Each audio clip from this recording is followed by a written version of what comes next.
and we'll sit and talk about shit, everyday bullshit.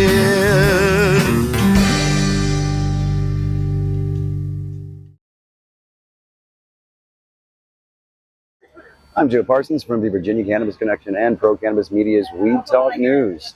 Today I am once again at higher education, but this time I'm at the Zion's Crossroads location. I'm trying to get some public comment on the potential move from Schedule 1 to Schedule 3. Should it happen?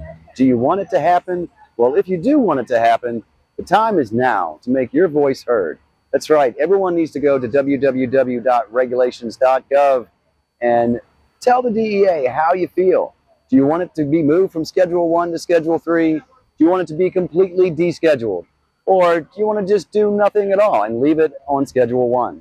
No matter how you feel, now's the time to get your opinion made. We're only going to get this once in a lifetime chance, only once. So please, everybody, make your voices heard. Today I am in higher education in Zion's Crossroads with one of the owners, Seth. We have been hearing a lot about the move from Schedule 1 to Schedule 3, and right now there's a 60-day public comment period that only about 33,000 people have actually taken the time to make their voices heard and give their views on whether cannabis should be moved from Schedule 1 to Schedule 3, completely taken off of the schedule, or just left alone on Schedule 1. What are your thoughts on the move from Schedule 1 to Schedule 3? Do you think that it's a good idea? I don't think it's a good idea, actually. I think descheduling is the answer. I agree. I just feel like we're opening up a whole new can of worms with moving it to Schedule 3. The idea of marijuana as a medicine, and certainly it is, but now you're going to have pharmacies involved, pharmacists involved, the need to make it all uniform. And I feel like we're just inviting, corporate pharmacies into the cannabis industry, and that's not good for anybody. You are so right. And do you feel that more people should right now be taking the time to go to www.regulations.gov to make their voices heard? Because there's only 24 days left. After that, your opportunity is going to be gone, possibly forever. Absolutely. The fact that only 33,000 people have done this so far is kind of sad. Yes. So get out there and get your voice heard.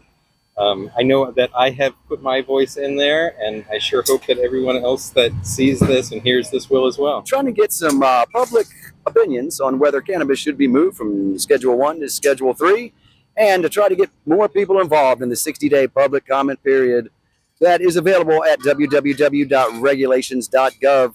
Make your voices heard. And today I am here with Scott McStacy from Sativix Agricultural. Yeah. So, all right, what are your views about moving cannabis from Schedule 1 to Schedule 3? Do you think that it's a good idea, a bad idea, or neutral?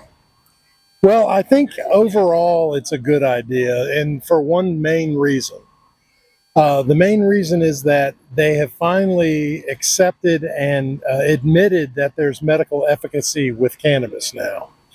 That's a big admission that they have withheld until now.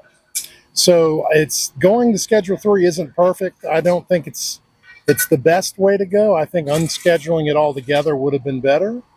But considering the fact that, right now it's in Schedule 1, anything is better than that.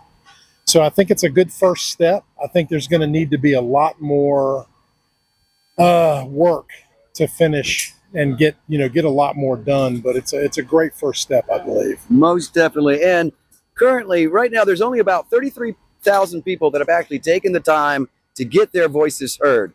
Do you feel that more people should be getting involved? I do. I think everyone needs to have their voice heard. Get out there and write a comment. It doesn't have to be anything extravagant. Just tell people what you think and, give your position on how this should go.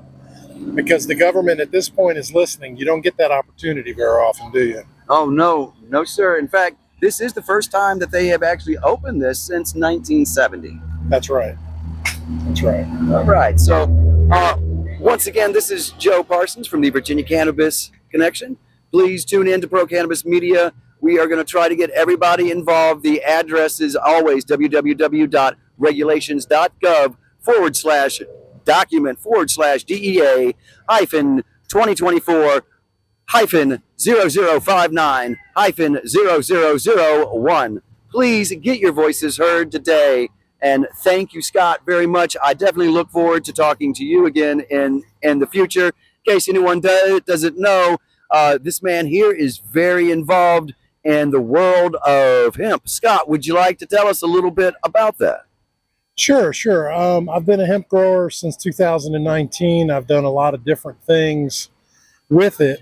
Currently, I'm working on hempcrete or hemp lime, which is a plant-based building material. It's made out of the inner stalk of the hemp plant. I'm working with that, trying to get homes and communities built from the ground up, literally. We're going to grow our future and we're going to grow our homes. So that's kind of where I'm at right now.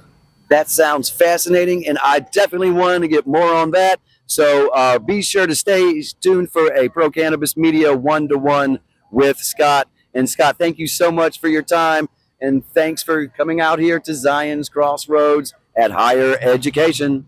Thank you, Joe. Thank you. Well, until next time, this is Joe Parsons from the Virginia Cannabis Connection and Pro Cannabis Media's Weed Talk News. Until next time, stay lifted.